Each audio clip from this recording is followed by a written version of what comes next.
Apa khabar murid-murid? Terima kasih kerana mendapat respon yang sangat bagus daripada video yang sebelum ni tentang siratan makanan. Itu menjadi motivasi kepada cikgu untuk buat video yang baru. Okay. Jika anda suka channel ini, tolonglah subscribe. Subscribe dan like dan share dekat kawan-kawan ke murid-murid yang mungkin memerlukannya. Okay. Nama saya Mr. Q dan hari ini saya akan menerangkan tentang penyejatan dengan pendidikan. Saksikanlah. Okey murid-murid, sebelum saya mula menerangkan dengan lebih lanjut tentang penyejatan dengan pendidikan, saya perlu ulang kaji dengan anda. Apa itu jirim? Kerana jirim adalah asas dia. Okey. Jirim wujud dalam 3 keadaan. Pertama ialah pepejal, kedua cecair, ketiga gas. Okey, mari kita tengok untuk pepejal. Okey, untuk pepejal, susunan zarah dia. Inilah susunan zarah. Susunan zarah dia adalah padat. Berbanding dengan cecair dia lebih longgar. Okey, longgar daripada pepejal. Dan akhirnya untuk gas, dia disusun berjauhan daripada yang lain. Okay, mari kita tengok contoh-contoh pepejal.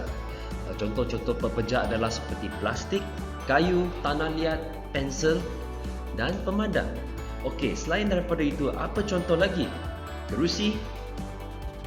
Kerusi, meja, apa lagi, permainan, handphone, semua ni adalah dalam bentuk pepejal. Bagi cecair, kita ada beberapa contoh seperti air, susu, petrol, minyak masak, shampoo dan madu. Ada contoh-contoh lain seperti apa? Jus buah-buahan, boleh kan? Teh, air teh, sirap dan banyak lagi. Keadaan ketiga ialah gas. Okay, so contoh yang kita ada seperti wap air, asap, oksigen dan karbon dioksida. So oksigen ialah gas yang disedutkan dan karbon dioksida ialah gas yang dihembuskan. Dan satu lagi bentuk gas, suka tak suka, kentutlah. Kita tengok subtopik seterusnya, iaitu perubahan keadaan jirim. So ada beberapa proses yang penting di sini. Pertama ialah peleburan, pendidikan dan penyejatan. 3 proses ini menerima haba. Dia menerima haba. Dan untuk kondensasi dan pembekuan, dia kehilangan haba. Okey, peleburan, pendidikan dan penyejatan menerima haba. Saya nak haba. Tapi kondensasi dan pembekuan, kita tak nak haba, kita nak hilangkan haba. Keluarlah haba. Okey, proses yang pertama iaitu kondensasi. Proses kondensasi ialah di mana gas kehilangan haba menjadi cecair. Okey, contoh yang diberikan ialah semasa kita menanak nasi, penutup, di bawah penutup tu nampak tak air keluar daripada situ? Yes, itu air itu disebabkan proses kondensasi berlaku. Contoh-contoh lain adalah seperti embun pada waktu pagi dan juga pada botol Coca-Cola yang sejuk contohnya. Okey, botol Coca-Cola yang sejuk di luar tu kita rasa basah selalu. Betul tak? Proses kedua ialah proses penyejatan. Okey, proses ini adalah di mana cecair menerima haba menjadi gas. Okey, dia menerima haba menjadi gas. Contoh yang diberikan ialah penyidaian baju. So semasa kita sidai baju, kita letak baju kita di luar. Selepas 2 jam, baju itu kering. Kita sidai di bawah matahari, betul tak? So selepas 2 jam dan menerima haba daripada cahaya matahari itu, baju itu menjadi kering. Saya harap pada musim ini murid-murid ada tolong ibu bapa kamu untuk sidai baju. Okey? Bukankah kita sudah belajar tadi penyejatan menukarkan cecair kepada gas?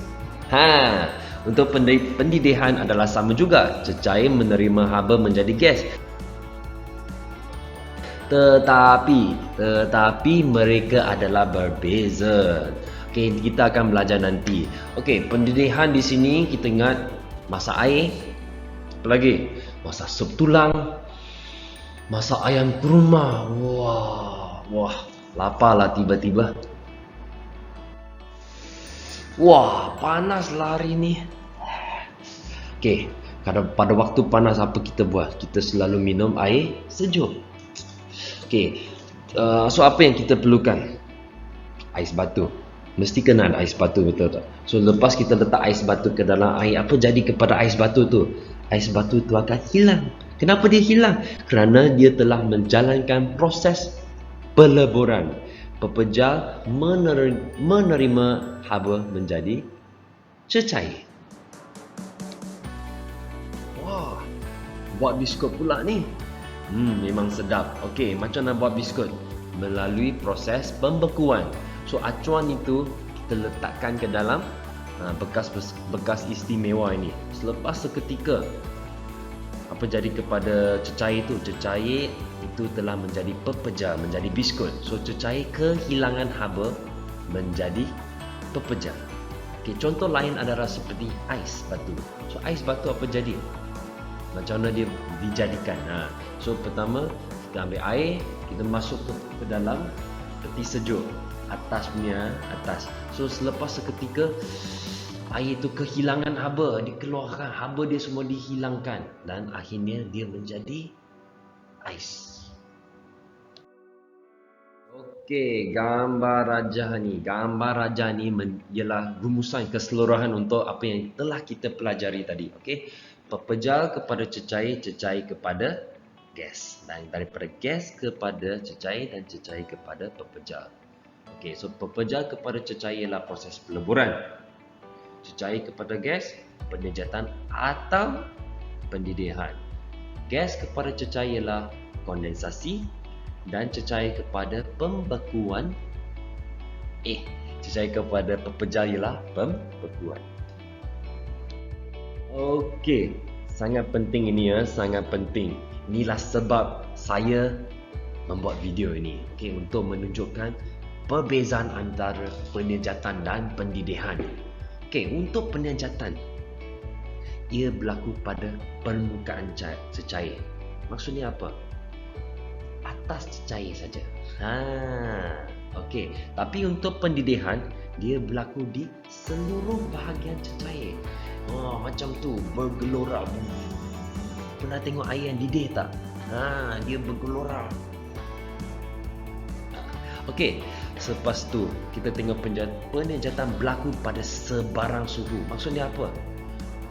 Waktu sejuk di bawah aircon ataupun di bawah matahari, penjejatan masih boleh berlaku.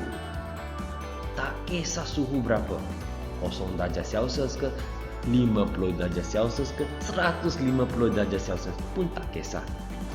Okey, tapi pendidihan hanya akan berlaku pada takat didih. Apa tu takat didih? Okey, takat didih adalah di mana cecair, contohnya cecair itu menerima haba dengan banyak sampai dia tak tahan. Boom. Dia akan bertukar menjadi gas. Itulah takat didih. Okey, cecair bertukar menjadi gas. Okey, sebab dia tak tahan sudah, panas sangat. Okey, dan akhir sekali ialah penjejatan ialah proses yang lambat.